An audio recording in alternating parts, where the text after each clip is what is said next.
اسلام کے چوتھے خلیفہ راشد سیدنا علی المرتضی رضی اللہ عنہ کی زندگی کے خون چکا واقعات، انہوں نے خلافت کے 6 مشکل ترین سال کیسے گزارے، انتہائی دلچسپ انداز میں۔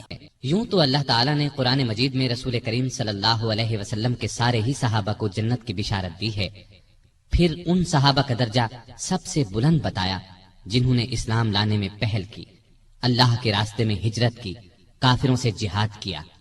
سیدنا علی رضی اللہ عنہ ایسے ہی صحابہ میں شامل ہیں۔ انہیں یہ عزت بھی حاصل ہے کہ وہ بدری صحابی ہیں۔ اللہ تعالیٰ نے بدری صحابہ کی سب خطائیں معاف کر دیں۔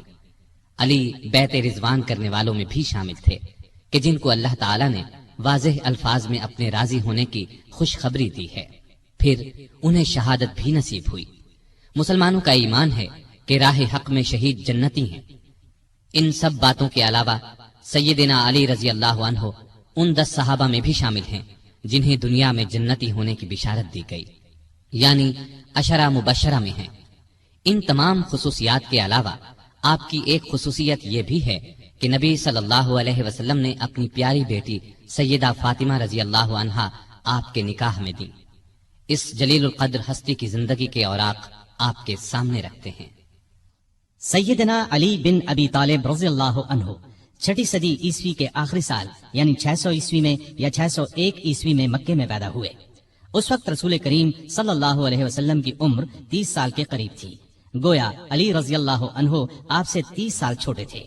ہجری سن سیدنا علی کی پیدائش کے قریباً 23 سال بعد شروع ہوا، مطلب یہ کہ آپ نے ہجرت سے 23 سال پہلے اس دنیا میں آنکھ کھولی۔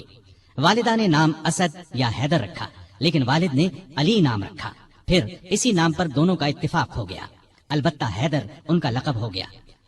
آپ کی کنیتیں ابو الحسن اور ابو تراب تھیں۔ ابو تراب کی کنیت نبی کریم صلی اللہ علیہ وسلم نے عطا فرمائی۔ آپ کے لقب اسد، مرتضی اور حیدر ہیں۔ سیدنا علی رضی اللہ عنہ رسول کریم صلی اللہ علیہ وسلم کے سگے چچا ابو طالب کے بیٹے تھے۔ ان کا خاندان وہی تھا جو آپ کا تھا، اور یہ قبیلہ قریش کا سب سے زیادہ عزت والا گھرانہ تھا۔ یہ گھرانہ بنو ہاشم کہلاتا تھا۔ گویا نبی کریم صلی اللہ علیہ وسلم بھی ہاشمی تھے اور سیدنا علی بھی ہاشمی تھے۔ سیدنا علی کے والد کا نام تو عبد مناف تھا، لیکن وہ اپنی کنیت ابو طالب سے مشہور تھے۔ رسول کریم صلی اللہ علیہ وسلم کے والد جناب عبداللہ ان کے سگے بھائی تھے۔ ان کا نسب اس طرح ہے: ابو طالب بیٹے تھے عبد المطلب کے، عبد المطلب بیٹے تھے ہاشم کے، ہاشم بیٹے تھے عبد مناف کے، اور عبد مناف بیٹے تھے قصی کے۔ ابو طالب مکے کے بزرگ اور سردار تھے، رسول اللہ صلی اللہ علیہ وسلم پر جان چھڑکتے تھے، آپ کو اپنی اولاد سے بھی زیادہ چاہتے تھے۔ آپ 25 سال کی عمر تک ابو طالب کے ساتھ ہی رہے، پھر ان کی اجازت سے مکے کی ایک نیک خاتون سیدہ خدیجہ رضی اللہ عنہا سے شادی کر لی اور الگ رہنے لگے۔ آپ نے نبوت کا اعلان کیا تو قریش جان کے دشمن بن گئے، لیکن یہ ابو طالب ہی تھے جو آپ کی حمایت میں اٹھ کھڑے ہوئے، ہر طرح سے آپ کا ساتھ دیا۔ علی رضی اللہ عنہ کی والدہ کا نام فاطمہ رضی اللہ عنہا تھا، وہ بھی ہاشمی تھیں۔ یہ آپ پر ایمان لے آئی تھی، یہ بھی آپ سے حد درجے محبت کرتی تھی۔ انہوں نے ہجرت بھی کی اور ہجرت کے 4 یا 5 سال بعد وفات پائی۔ سیدنا علی کوئی 5 برس کے تھے کہ ملک میں قحط پڑ گیا۔ ابو طالب پر ایک بڑے کنبے کا بوجھ تھا، اس لیے آپ صلی اللہ علیہ وسلم نے ان سے علی کو مانگ لیا۔ اس وقت سے سیدنا علی آپ کے ساتھ رہنے لگے۔ سیدہ خدیجہ رضی اللہ عنہا نے ان کی پرورش اور تربیت میں آپ کا برابر ساتھ دیا۔ نبی کریم صلی اللہ علیہ وسلم نے نبوت کا اعلان فرمایا تو اس وقت سیدنا علی کی عمر قریباً 10 برس تھی۔ رسول اللہ صلی اللہ علیہ وسلم کی دعوت پر انہوں نے فوراً اسلام قبول کر لیا۔ اس طرح بچوں میں سب سے پہلے انہی کو اسلام کی دولت نصیب ہوئی۔ اب وہ بھی آپ کے ساتھ نماز پڑھنے لگے۔ ایک دن ان کے والد ابو طالب نے انہیں آپ کے ساتھ نماز پڑھتے دیکھا تو پوچھا، بیٹا یہ دین کیا ہے جس پر تم چل رہے ہو؟ انہوں نے فوراً جواب دیا، ابا جان میں اللہ اور اس کے رسول پر ایمان لے آیا ہوں، ان کی تصدیق کر چکا ہوں، اور یہ میں نے ان کے ساتھ نماز پڑھی ہے۔ اس پر ابو طالب نے کہا، محمد تمہیں بھلائی کے سوا کسی چیز کی طرف نہیں بلائیں گے، تم ان کے ساتھ لگے رہو۔ سیدنا علی رضی اللہ عنہ بچپن ہی سے نیک تھے، بتوں سے نفرت کرتے تھے۔ رسول اللہ صلی اللہ علیہ وسلم کی تربیت نے انہیں علم کا سمندر بنا دیا۔ لڑکپن ہی میں لکھنا پڑھنا سیکھ لیا۔ اس زمانے میں یہ بہت بڑی خوبی کی بات تھی۔ اسی زمانے میں انہوں نے ہتھیار چلانے اور دشمن سے لڑنے کا ڈھنگ بھی سیکھ لیا۔ جوان ہونے تک انہوں نے سپاہ گری کے اصول اور قاعدے پوری طرح سیکھ لیے۔ کشتی میں تو کوئی ان سے جیت نہیں سکتا تھا۔ والد کی وفات کے بعد صرف 3 برس مکے میں رہے۔